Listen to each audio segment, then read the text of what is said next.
was never about the push factors as much as the pull factors for me. I left Ireland in 2009, right in the height of what I would describe as a recession. We all remember 2009 too well.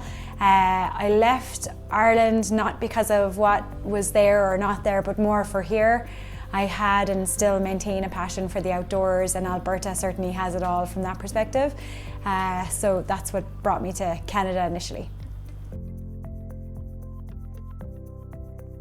Oh, leaving my family is still the hardest part today, without question. I think it's quite, I feel emotional now talking about it.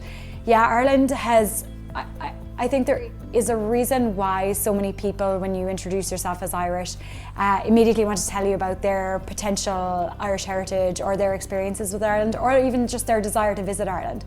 Ireland's an absolutely beautiful country. It has a culture like none other, and so for me that will always be a big part of missing Ireland.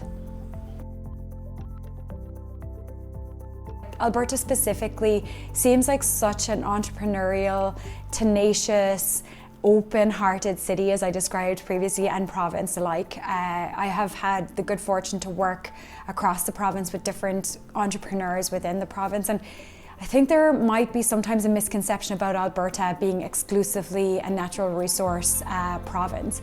And that's something I'd really like to debunk early in this conversation, because again, I come from a position of knowledge on that one. As I mentioned before, I work in supply chain and manufacturing for Royal Bank, and there's no question I'm definitely touched by that oil and gas industry, but in a way that's very different to what the outside world might perceive it to be. I have a carbon recapture company on my desk.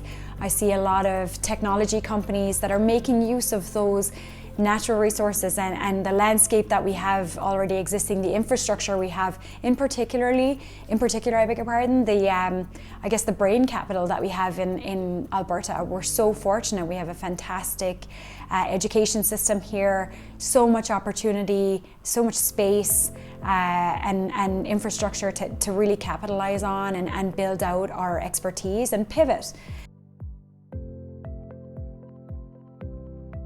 I think the similarities to Ireland, actually, strangely, it feels like a big province. Population-wise, we're larger, and certainly city-wise, in terms of the spread, it does feel we have much higher buildings, bigger. Everything feels bigger, right? Bigger cars, bigger buildings, bigger landscape. But it's such a small town mentality, and it's probably my favorite thing about Alberta. And because of my role, which has always been some kind of sales or business development role, I've had the opportunity to travel the province extensively, and there's a welcome no matter where you go in this province. It's such an open, kind-hearted, warm environment, incredibly collaborative. It's probably my favorite thing about Alberta, and it reminds me of home quite a bit. I would say that we share this common simplicity of doing business with Ireland. Our tax rates are very appealing. That's, just dollars and cents right there. But over and above, the entrepreneurs here tend to be very open and collaborative. That's how business gets done in Alberta. It's the kind of city where and province where networking is really important, who you know is important, but the willingness to get to know people is always there.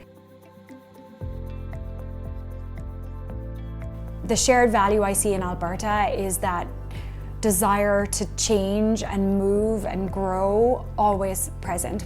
It's a very inclusive culture in this province, very progressive culture, learning from our past, growing towards our future. I see it all the time. I think there is so much opportunity to do trade with Canada and Alberta specifically. You just need to make contact. I think there's an open door to trade in this country and in this province if you just reach out. The best thing that ever happened to me was immigrating to Canada. It was the making of me. I don't know that I was the person I am today, or could have been the person I am today, had I not emigrated.